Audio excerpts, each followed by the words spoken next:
জুলাই আন্দোলন। আমরা হঠাৎ গুলির শব্দ শুনতে পাই।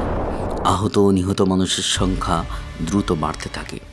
দীর্ঘদিন ক্ষমতায় থাকা শেখ হাসিনা সরকার অস্বীকার করে বসে এই সহিংসতার। 17 বছর ক্ষমতা আঁকড়ে থাকা স্বৈরাচারীর পতন ঘটে মাত্র 36 দিনের মাথায়। গোটা আন্দোলন থেকে সরকার পতনের রূপ নেওয়া এই আন্দোলন কি শুধুই রাজপথের লড়াই ছিল, নাকি এর পিছনে ছিল অন্য কোনো শক্তির ছায়া?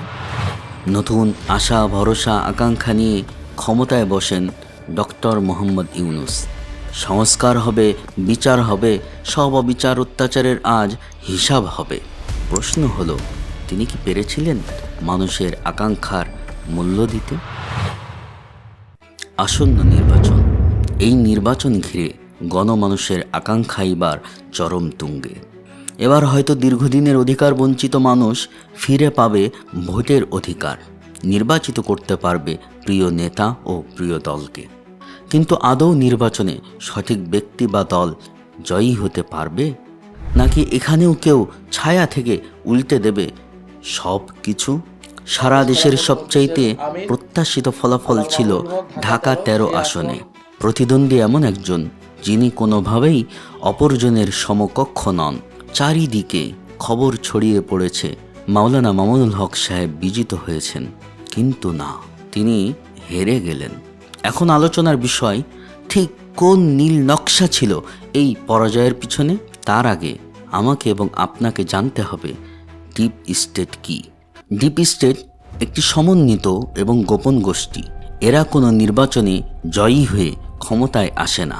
সরকার পরিবর্তন হলেও এদের ক্ষমতা কমে না, বরং এরা চাইলেই সরকার পরিবর্তন ও নিয়ন্ত্রণ করতে পারে।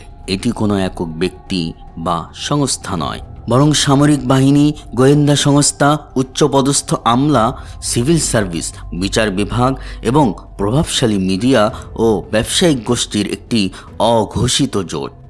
একটি দেশের সরকার পরিবর্তন হলেও এই গোষ্ঠীর সদস্যরা তাদের পদে ও ক্ষমতায় বহাল থাকে। ফলে নির্বাচিত সরকার আসুক অথবা যাক, রাষ্ট্রের আসল নিয়ন্ত্রণ এদের হাতেই থেকে যায়। এরা নিজেদের স্বার্থ বা নির্দিষ্ট এজেন্ডা বাস্তবায়নের জন্য রাষ্ট্রীয় সিদ্ধান্ত নিয়ন্ত্রণ করে।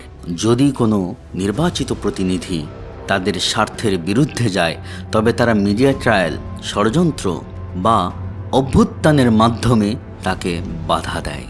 এদের কোনো জনসম্মুখ জবাবদিহিতা নেই।